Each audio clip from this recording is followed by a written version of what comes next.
Bago ang lahat, luma muna.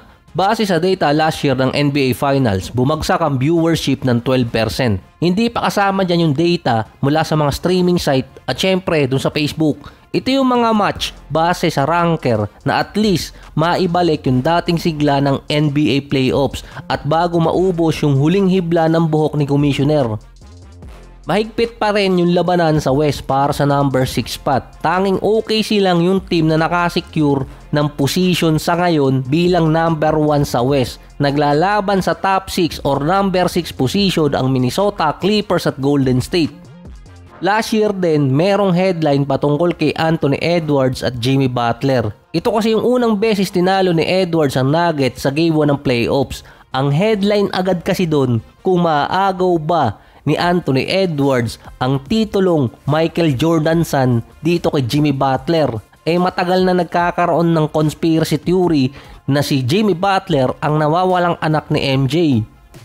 Magiging hari ng play-in si Anthony Edwards dahil 3 out of 4 na playoff appearance ni Anthony Edwards so far dumaan siya ng play-ins. Ito yung posibleng 4 out of 5 sa kanyang karir. Si Butler naman at Miami Heat ang may recent na hawak na may pinakamababang standing na pumasok ng finals, ito yung 2023. Si Edwards naman, imbes na patunayang siya ang susunod na anak ni Michael Jordan kuno, pinatunayan niyang anak siya ni Tristan Thompson dahil parehas silang madaming panganay. Dininounce din ni Edwards ang MJ comparison dahil di umano na pe-pressure siya. Kahit kasi yung double team, nape-pressure na siya doon. Sa play-ins ngayon, ang pwedeng magtapat yung dalawang anak kuno ni Jordan. Ito nga si Anthony Edwards at si Jimmy Butler. Kasi sila yung nag-aagawan ngayon sa 7 and 8 position. Bukod pa yung number 6 kontra sa Clippers. Nagkamali pa pala ako doon sa last episode. 5 games pa pala ang lamang ng Minnesota at Golden State sa Dallas. At saka kung magkakaroon ng backstory bago mag-postseason, yung Butler at Edwards na matchup ang isang meron. 4 years ago pa kinokonek si Butler at si Edwards. Kung merong playoff Jimmy, meron ding play-in Anthony. Pareha silang may play. Sa East naman, yung backstory doon, sino ang ma-upset? Last year ang na-upset doon yung number 3 na Bucks na tinalo ng number 6 na Pacers. Noong 2023, Bucks ulit nang tinalo ng number 8 na Miami Heat. Sa 2022 parang walang upset masyado doon. Pero noong 2021, tinalo ng Hawks ang Sixers sa second round. Ng 2020, in-upset ng Miami ang best team na Milwaukee Bucks sa second round. 4 out of 5 na playoff year merong na-upset sa East. Part pa rin naman ng basketball na merong natatalo, pero ibang usapan kung na-upset ka ng 3 beses. At dahil merong ganong category sa East na merong na-upset, ang number 1 team ngayon ay Cavaliers. Nagkaroon na sila ng losing streak sa late part ng season. Ang dahilan di umano noon, nag-i-struggle sila dahil sa injury ni Donovan Mitchell. Pero meron pa kasi silang Mobley, Allen at Garland. May kasama pa silang Hunter. Best lineup pa rin naman sila kumpara sa ibang teams. Kaya hindi rin malabo na ma-upset sa East yung Cavaliers, ang number 1 team ngayon. Posible kasi nilang makakatapat doon Atlanta, Orlando, Bulls or Miami. Depende na lang kung sino ang papasok ng play-ins or playoffs. Sa 4 na teams na nabanggit, ang may history na na-upset, Miami, kaso wala na si Butler. Yung isa pa, Atlanta.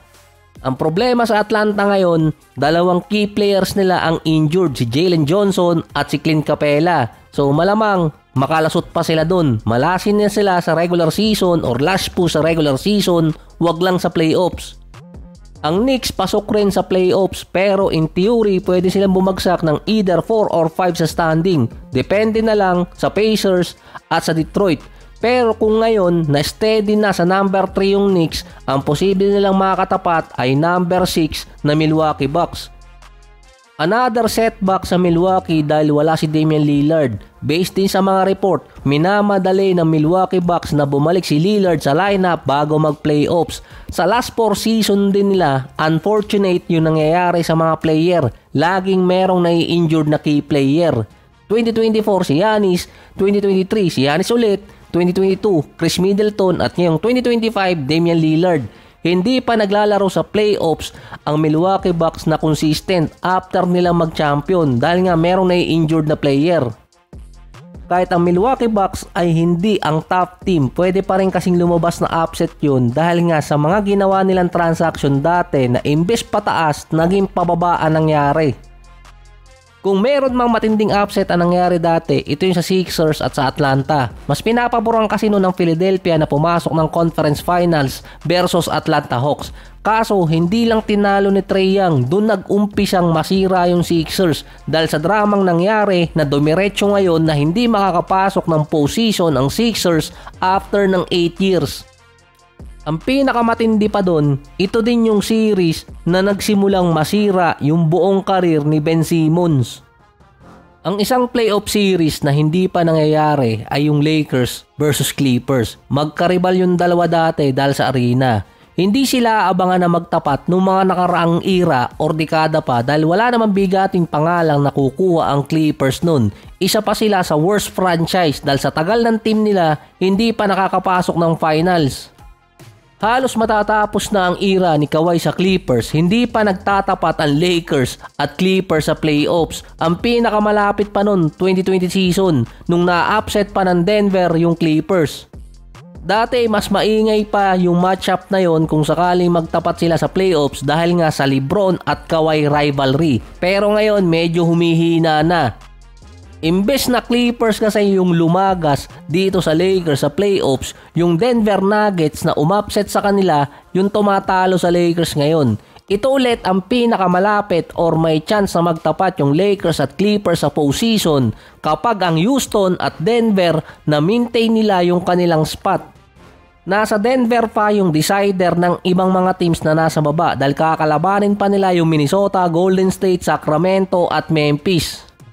Nagkaroon pa ng meltdown yung Memphis kung kailan pa malapit yung season. Ang Clippers kasi 1.5 games away na lang sa Memphis. Kung matatapos yung regular season, makukuha nila yung tiebreaker.